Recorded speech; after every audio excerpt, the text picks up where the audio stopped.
नमस्कार और हमारे आज के विशेष सत्र में स्वागत है। आज हम अष्टांगा हृदय के एक बहुत ही रोचक अध्याय गंडूशादी विधि पर गहराई से बात करने वाले हैं। जी। ये अध्याय धूम्रपान विधि के ठीक बाद आता है और इसमें मुख, गले और सिर के स्वास्थ्य से जुड़ी कई महत्वपूर्ण क्रियाओं का वर्णन है। बिल्कुल, ये अध्याय हमें आत्रेय जैसे महान महर्षियों के ज्ञान की झलक देता है। और देखिए, जैसे नाम से ही पता चलता है, गंडूशादी मतलब गंडूश और अन्य विधियां। अच्छा। तो इसमें सिर्फ गंडूशी नहीं, बल्कि कवल, प्रतिसारण, मुखालेप, मूर्छा तेल और कर्णपूरण जैसी कई प्रक्रियाएं शामिल हैं। ये सिर्फ रोगों के इलाज के लिए ही नहीं, बल्कि स्वास्थ्य बनाए रखने के लिए भी बहुत कारगर मानी गई हैं। तो चलिए इन प्राचीन लेकिन बेहद प्रासंगिक तकनीकों की दुनिया में उतरते हैं और समझते हैं कि आज ये हमारे लिए क्या मायने रखती हैं। शुरुआत गंडूश से करते हैं। ये असल में है क्या और इसके कितने प्रकार बताए गए हैं? गंडूश का मतलब है मुंह में औषधीय द्रव को बिना हिलाए डुलाए धारण करना, मतलब होल्ड करना। इसके 4 मुख्य प्रकार बताए गए हैं। जैसा कि सूत्र कहता है, चतुष्प्रकरो गंडूशः स्निग्ध शमन शोधनो रोपणश्च। अच्छा, 4 प्रकार। हाँ, यानी 4 तरह के गंडूश होते हैं। स्निग्ध जो स्नेहन या पोषण देता है, शमन जो बढ़े हुए दोषों को शांत करता है, शोधन जो दोषों को शरीर से बाहर निकालता है, और रोपण जो घावों को भरने में मदद करता है। 4 अलग-अलग प्रकार, ये तो काफी विशिष्ट लगता है। इनका उपयोग किन स्थितियों में या किन शारीरिक प्रकृतियों के अनुसार किया जाता है? क्या ये वात पित्त कफ से जुड़े हैं? जी हाँ, बिल्कुल। आयुर्वेद का सिद्धांत ही पर्सनलाइजेशन का है ना? हाँ। सूत्र आगे स्पष्ट करता है, त्रयस्तत्र त्रिषु योज्याश्च अन्त्यो व्रणः। इसका मतलब है कि पहले 3 प्रकार स्निग्ध, शमन और शोधन, ये क्रमशः वात, पित्त और कफ दोषों की प्रधानता होने पर इस्तेमाल किए जाते हैं। अच्छा। स्निग्ध वात के लिए, शमन पित्त के लिए और शोधन कफ के लिए। और चौथा यानी रोपण गंडूश खास तौर पर मुख के व्रण यानी घावों या छालों को ठीक करने के लिए है। ये वर्गीकरण तो बहुत तार्किक है। अब बात आती है इनमें इस्तेमाल होने वाली औषधियों की। क्या हर प्रकार के गंडूश के लिए अलग तरह की जड़ी बूटियां या द्रव्य बताए गए हैं? उनके गुण क्या होते होंगे? हाँ, बिल्कुल।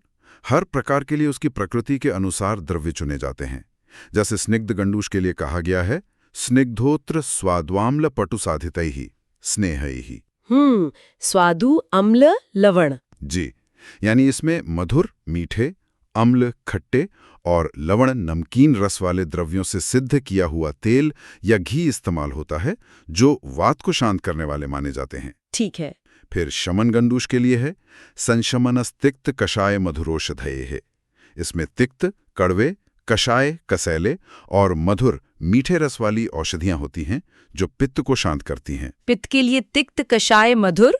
हाँ, और शोधन गंडूश के लिए शोधन तिक्त कट्वम्ल पटुष्णई, ये निर्देश है। इसमें तिक्त, कटु, तीखे, अम्ल, लवण रस वाली और उष्ण यानी गर्म तासीर वाली औषधियां होती हैं, जो कफ को बाहर निकालने में मदद करती हैं।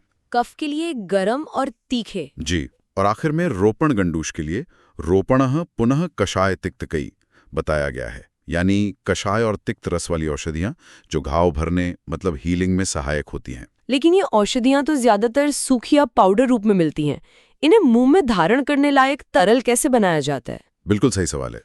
क्या है कि आमतौर पर इन औषधियों का कल्क यानी पेस्ट बनाया जाता है। पेस्ट? हाँ, फिर उस पेस्ट को किसी उपयुक्त तरल माध्यम में मिलाया जाता है या उसमें पकाया जाता है। सूत्र इसके लिए कई विकल्प देता है। तत्र स्नेहः क्षीरम मधुदकम शुक्तम मध्यम रसो मूत्रम धान्याम्लम च यथायथम कल्केरयुक्तम विपक्वम वा यथा स्पर्शम प्रयोजयेत। बाप रे, कितने सारे विकल्प हैं। स्नेह, क्षीर, मधुदक। जी, जरूरत के हिसाब से तेल, घी, दूध, क्षीर, शहद मिलाकानी, मधुदक, शुक्त यानी सिरका, फर्मेंटेड तरल, मद्य, मांस रस, गोमूत्र आदि या धान्याम्ल, कांजी जैसे तरल पदार्थों का प्रयोग किया जा सकता है। अच्छा। और इसे सहन करने योग्य तापमान पर यानी गुनगुना या शीतल प्रयोग करना चाहिए। ऐसा नहीं कि बहुत गर्म या बहुत ठंडा ले लिया। यथास्पर्शम। जी। अब इन सामान्य सिद्धांतों से थोड़ा आगे बढ़कर कुछ विशेष स्थितियों को देखते हैं जहां गंडूश बहुत उपयोगी हो सकता है। हाँ, ये जानना दिलचस्प होगा। आजकल जैसे दांतों में झंझनाहट या सेंसिटिविटी की समस्या आम है, या दांत हिलने लगते हैं, क्या इसके लिए कोई खास गंडूश बताया गया है? बिल्कुल। ऐसी वात प्रधान समस्याओं के लिए तिल के कल्क का प्रयोग सुझाया गया है। श्लोक है, दंतहर्षे दंतचाले मुख रोगे च वातिके सुखोष्णम अथवा शीतम तिल कल्को दिकम हितम। तिल का कल्क। हाँ, यानी दंतहर्ष सेंसिटिविटी, दंत चाल दांत हिलना, और वात से होने वाले अन्य मुख रोगों में तिल के पेस्ट को पानी में मिलाकर गुनगुना या ठंडा गंडूश के लिए धारण करना फायदेमंद है। और ये रोज भी कर सकते हैं? हाँ, स्वस्थ व्यक्ति रोजमर्रा में भी इसे अपना सकते हैं। कहा गया है, नित्यम तैलम मांस रसो अथवा, यानी रोज तिल तेल या मांस रस का गंडूश कर सकते हैं। अच्छा, और अगर मुंह में जलन हो, छाले हो या किसी बाहरी चोट से घाव हो गया हो? ऐसी स्थितियों के लिए घी या दूध का गंडूश उत्तम माना गया है। देखिए, ऊषादाहान विते पाके क्षते चागंतु संभवे विषे क्षाराग्नि दग्धे च सर्पीर्धार्यम पयो अथवा। सर्पे या पय, घी या दूध। जी, यानी जलन, ऊषा, दाह, मुंह पकने, पाक, बाहरी चोट से घाव, आगंतुक क्षत, विष का असर या क्षार या अग्नि से जलने पर घी, सर्पी या दूध, पय धारण करना चाहिए। ये दोनों ही शीतल और घाव भरने वाले होते हैं। शहद का भी तो जिक्र आता है आयुर्वेद में अक्सर। हाँ, क्या उसका गंडूश भी फायदेमंद है? हाँ, शहद यानी मधु का गंडूश भी बहुत गुणकारी है। वैषध्यम जन्यात्याशु संदधाति मुखे व्रणान दाह तृष्णा प्रशमनम मधुगंडूश धारणम। वैषध्य मतलब? स्वच्छता। हाँ, ये मुंह में तुरंत स्वच्छता लाता है, मतलब चिपचिपाहट दूर करता है, घावों को भरता है और जलन तथा प्यास को शांत करता है। अच्छा, कांजी के बारे में क्या? उसे भी इस्तेमाल करते हैं? हाँ, धान्याम्ल यानी कांजी भी उपयोगी है। धान्याम्ल मास्य वैरस्य मलदौर्गंध्य नाशनम। ये तो मुंह की बदबू और बेस्वादपन के लिए है। बिल्कुल, ये मुंह के बेस्वादपन, वैरस्य, गंधि, मल और दुर्गंध को खत्म करती है। और अगर मुंह सूखता हो तो तदेवा लवणम शीतम मुखशोष हरम परम, यानी बिना नमक वाली ठंडी कांजी मुंह के सूखेपन के लिए सर्वोत्तम है। और अगर कफ ज्यादा हो या मुंह भारी लगे तो? कफ की अधिकता के लिए क्षार जल का गंडूश सुझाया गया है। आशु क्षाराम्बु गंडूशो भिन्नतिश्लेषमणस चयम। ये बड़े हुए कफ को तेजी से तोड़ता है। और अगर सिर्फ मुंह में भारीपन या सुस्ती लगे तो बहुत सरल उपाय है। सुखोष्णोदक गंडूशैर जायते वक्त्र लाघवम, यानी गुनगुने पानी का गंडूशी मुंह में हल्कापन ले आता है। ये तो हुए अलग अलग गंडूश और उनके फायदे, लेकिन इसे करने का सही तरीका क्या है? क्या कोई खास विधि है? हाँ, विधि का भी वर्णन है। सही लाभ के लिए सही विधि जरूरी है ना? बिल्कुल। निवाते सातपे स्विन्नमृत स्कंदकंधरहा गंडूशमपिबन किंचित उन्नतास्यो विधार्येत। निवाते सात पे मतलब हवा ना हो पर धूप हो। जी, ऐसी जगह बैठें जहां सीधी हवा ना लगे पर धूप हो, और पहले कंधे और गर्दन की हल्की सिकाई, स्वेदन और मालिश मर्दन करनी चाहिए। अच्छा, पहले मालिश और सिकाई। हाँ, इससे वहां के चैनल्स खुल जाते हैं। फिर चेहरे को थोड़ा ऊपर उठाकर मुंह में औषधीय द्रव भरना है और उसे पीना नहीं है, बस धारण करना है। और कितनी देर तक इसे मुंह में रखना होता है? इसे तब तक धारण करने को कहा गया है कफ पूर्णासिता यावत स्रवत घृणाक्षता अथवा। जब तक मुंह भर न जाए या नाक आंख से पानी ना आ जाए। बिल्कुल, यानी जब तक मुंह कफ या स्राव से पूरी तरह भर न जाए या फिर नाक और आंखों से पानी बहने लगे, ये संकेत है कि प्रक्रिया पूरी हो गई है। इसे 5 या 7 बार दोहरा सकते हैं या जब तक आराम न मिले। गंडूश के बारे में तो काफी विस्तार से समझा। अब एक और शब्द है जो अक्सर सुनने में आता है, कवल। कई बार लोग गंडूश और कवल को एक ही समझ लेते हैं। क्या इनमें कोई अंतर है? ये बहुत महत्वपूर्ण सवाल है, क्योंकि दोनों क्रियाएं अलग हैं। अक्सर कंफ्यूजन होता है इसमें। हाँ, सूत्र संतर को साफ करता है। असंचार्यो मुखे पूर्णे गंडूश कवलो अन्यथा। असंचार्य मतलब हिला नहीं सकते। जी, जब मुंह द्रव से इतना भरा हो कि उसे अंदर हिलाना डुलाना संभव ना हो, वो गंडूश है। इसके विपरीत कवल में मुंह में द्रव की मात्रा कम होती है, जिसे आसानी से मुंह के अंदर चारों ओर घुमाया जा सकता है। अच्छा, जैसे हम कुल्ला करते हैं या गार्गल। हाँ, बिल्कुल वैसा ही। तो कवल एक तरह से औषधीय कुल्ला या माउथवॉश जैसा हुआ। ये किन समस्याओं में ज्यादा फायदेमंद माना जाता है? कवल विशेष रूप से कई ऊपरी हिस्सों की समस्याओं में लाभकारी है। जैसा कि श्लोक कहता है, मन्या शिरः कर्ण मुखाक्ष रोगाः प्रसेक कंठामय वक्त्रशोषाः हृल्लास तंद्रा रुचि पीनसाश्च साध्या विशेषात्कमय ग्रहेण। ये तो काफी लंबी लिस्ट है। गर्दन, सिर, कान, मुंह, आंख के रोग। हाँ, गर्दन, मन्या, सिर, कान, मुख और आंख के रोगों में ज्यादा लार आने, प्रसेक, गले की समस्याएं, कंठामय, मुंह सूखने, वक्त्रशोष, जी मिचलाने, हृल्लास, सुस्ती, तंद्रा, भूख न लगने, अरुचि और पुराने जुकाम, पीनस जैसी स्थितियों में ये विशेष रूप से फायदेमंद हैं। शायद इसलिए क्योंकि इसमें द्रव मुंह के हर कोने तक पहुंचता है। संभवतः यही कारण है। गंडूश और कवल के बाद अगली विधि है प्रतिसारण। ये सुनने में थोड़ा अलग है। ये क्या होता है? प्रतिसारण एक तरह से लोकल एप्लीकेशन है, ऐसा समझिए। Local application. हाँ, इसमें औषधीय लेप या चूर्ण को उंगली से सीधे मसूड़ों या मुंह के अंदर जहां समस्या है वहां धीरे धीरे मला जाता है। इसके भी 3 रूप बताए गए हैं।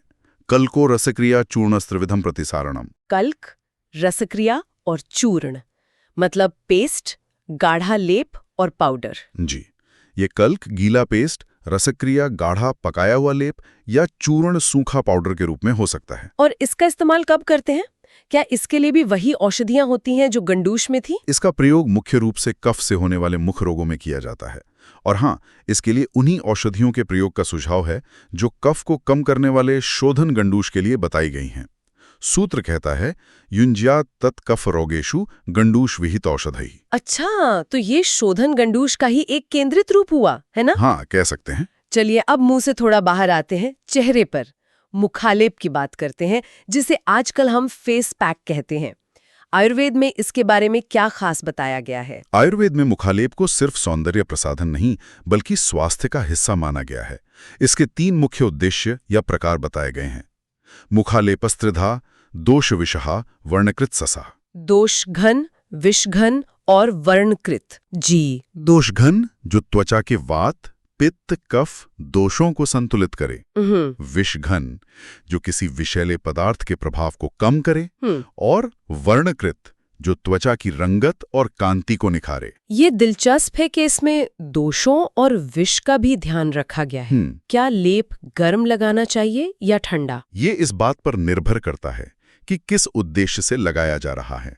सूत्र है ऊष्णो वातकफे शस्तः शेषेष्वनिर्थ शीतलः। अच्छा, वात कफ में गर्म, बाकी में ठंडा। हाँ, अगर वात या कफ की स्थिति है जैसे रूखापन या सूजन तो हल्का गर्म लेप बेहतर है। लेकिन अगर पित्त बढ़ा हुआ है, जलन है या विष का प्रभाव है या फिर रंगत निखारनी है तो शीतल लेप का प्रयोग करना चाहिए। और लेप कितना मोटा होना चाहिए? इसकी मोटाई के लिए भी निर्देश हैं।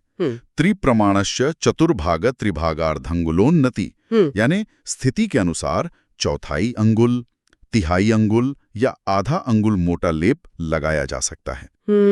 अब देखिए, लेप लगाने से ज्यादा महत्वपूर्ण शायद उसे हटाने का सही तरीका जानना है, क्योंकि गलत तरीके से हटाने पर नुकसान भी हो सकता है। अच्छा, वो कैसे? क्या तरीका बताया गया है? सूत्र चेतावनी देता है अशुष्कस्य स्थितिस्तस्य शुष्को दूषयति चविम तमार्द्रयित्वा अपनेय तदन्ते अभ्यंगमाचरेत। मतलब पूरा सूखने नहीं देना है? बिल्कुल नहीं। लेप को चेहरे पर पूरी तरह सूखने नहीं देना चाहिए। जब लेप सूखकर खिंचने लगता है तो वो त्वचा छवि को नुकसान पहुंचाता है। तो इसलिए जब वो हल्का गीला हो तभी उसे पानी या गुलाब जल से और नम करके धीरे धीरे हटाना चाहिए। और लेप हटाने के बाद चेहरे पर हल्की तेल मालिश यानी अभ्यंग करने की सलाह दी गई है। अभ्यंग, ताकि त्वचा की नमी बनी रहे। जी। लेप लगाकर आराम करने का मन करता है, लेकिन क्या इस दौरान कुछ बातों से बचना भी चाहिए? हाँ, कुछ परहेज बताए गए हैं।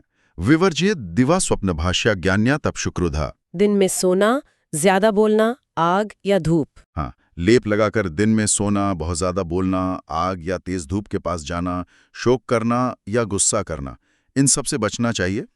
और कुछ स्थितियों में लेप लगाना ही नहीं चाहिए, जैसे न योज्य पीनसे अजीर्णे दत्तनस्य हनुग्रहे अरोचके जागरिते।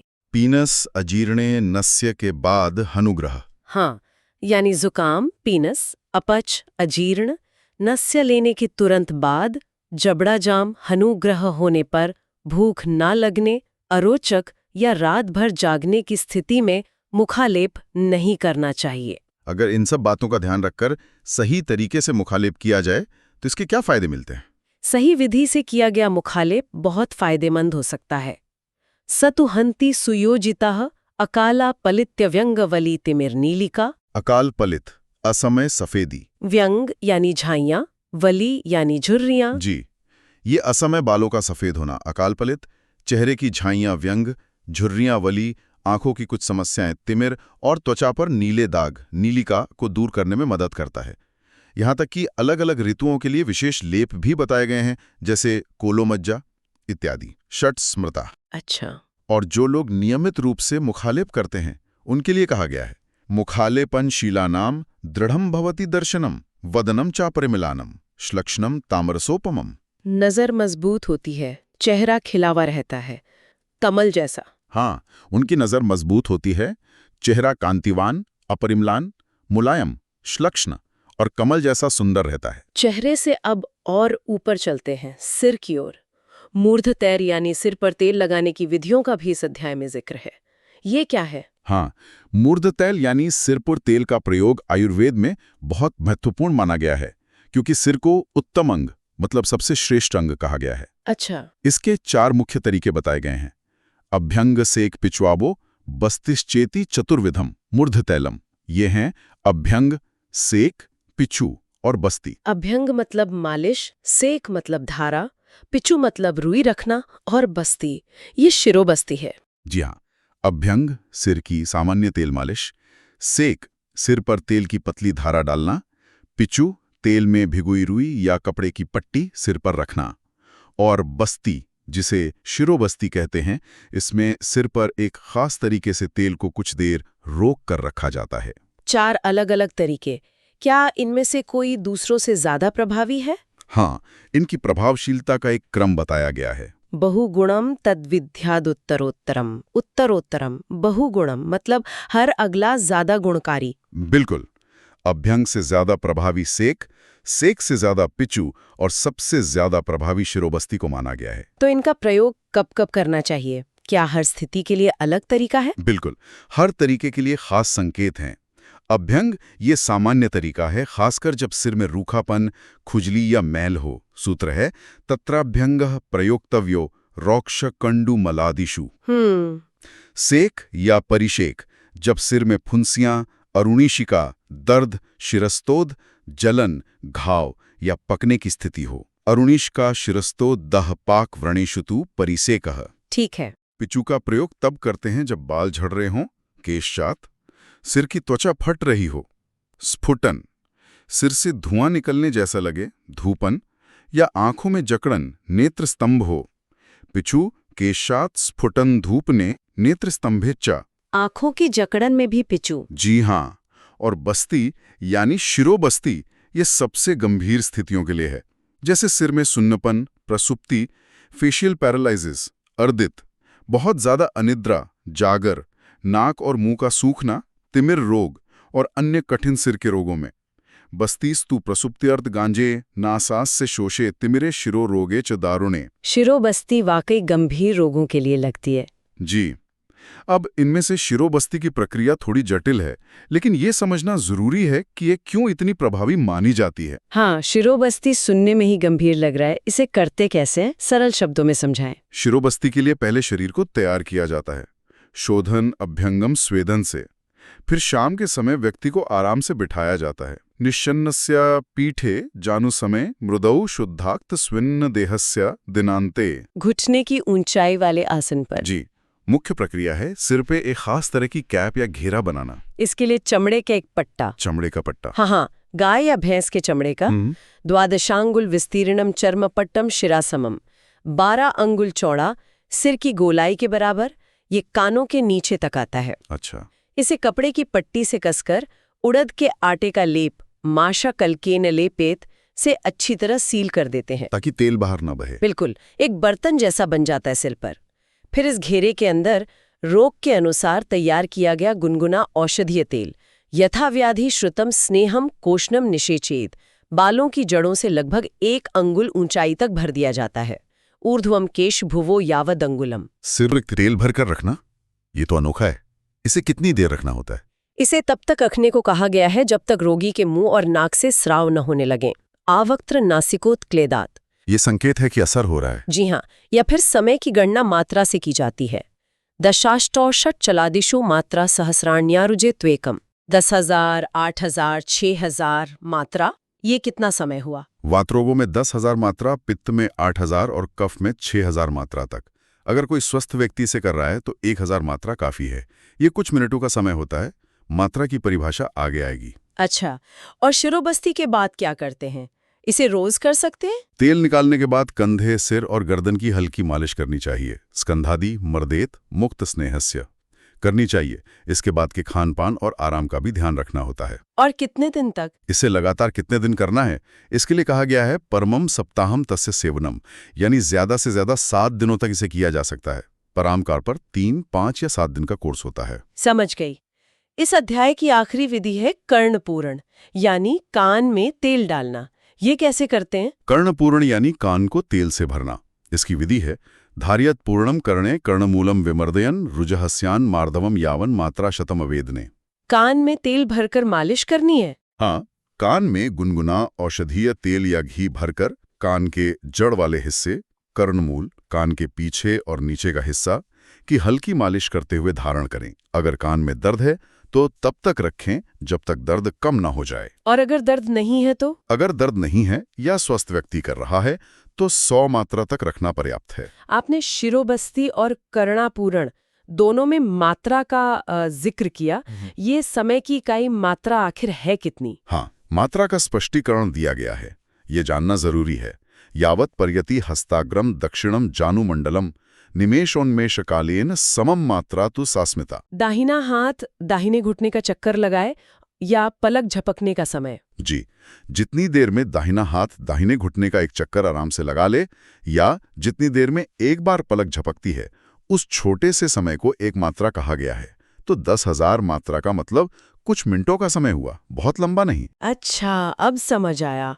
अंत में अगर हम मूर्ध तैल यानी सिर पर तेल लगाने के इन सभी तरीकों के समग्र फायदों को देखें तो क्या कहा गया है? सिर पर नियमित तेल के प्रयोग के बहुत गहरे और व्यापक फायदे बताए गए हैं। अध्याय का अंतिम श्लोक कहता है कचसधनि सितत्य पिंजरत्वम परिफुटनम शिरसा समीर रोगान जयति जनयतीन्द्रिय प्रसादम स्वरहनु मूर्ध बलम च मूर्ध तैलम। बालों का झड़ना, सफेद होना, रंग बदलना, त्वचा फटना, वात रोग, ये सब ठीक होते हैं। जी, नियमित मूर्ध तैल का प्रयोग बालों का झड़ना, कचसदन, बालों का सफेद होना, सितत्व या रंग बदलना, पिंजरत्व, सिर की त्वचा का फटना, परिफुटन और सिर के वात रोगों, समीर रोगान को ठीक करता है। साथ ही ये इंद्रियों को प्रसन्नता या स्पष्टता देता है, इंद्रिय प्रसाद देता है और आवाज, स्वर, जबड़े, हनु तथा सिर, मूर्ध को मजबूती बल प्रदान करता है। तो आज हमने अष्टांग हृदय के गंडूशादि विधि अध्याय के जरिए गंडूश, कवल, प्रतिसारण, मुखलेप, मूर्ध तैल और कर्णपूरण जैसी कई अद्भुत और विस्तृत प्रक्रियाओं को जाना। ये सिर्फ बीमारियों का इलाज नहीं, बल्कि मुंह, सिर और हमारी इंद्रियों को स्वस्थ बनाए रखने के बेहतरीन उपाय हैं। बिल्कुल सही। ये विधियां दिखाती हैं कि आयुर्वेद सिर, मुख और ज्ञानेंद्रियों के स्वास्थ्य को कितना केंद्रीय महत्व देता है। ये महज बाहरी अंग नहीं, बल्कि हमारे समग्र स्वास्थ्य और कल्याण से जुड़े हैं। और इनमें इस्तेमाल होने वाली औषधियां और प्रक्रियाएं बहुत सोची समझी और वैज्ञानिक लगती हैं। हाँ, आज की इस चर्चा के बाद ये सोचने पर मजबूर होते हैं कि ये जो प्राचीन, विस्तृत और वैज्ञानिक विधियां हैं, इन्हें हम अपनी आज की तेज रफ्तार जिंदगी में कैसे दोबारा शामिल कर सकते हैं। क्या ये छोटी छोटी लगने वाली क्रियाएं सिर्फ ऊपरी तौर पर राहत देने वाली नहीं, बल्कि सिर से लेकर इंद्रियों तक के गहरे स्वास्थ्य को बेहतर बनाने और शायद लंबी उम्र और सच्चे अर्थों में स्वस्थ जीवन जीने की कुंजी भी हो सकती हैं? इस पर विचार जरूर करना चाहिए।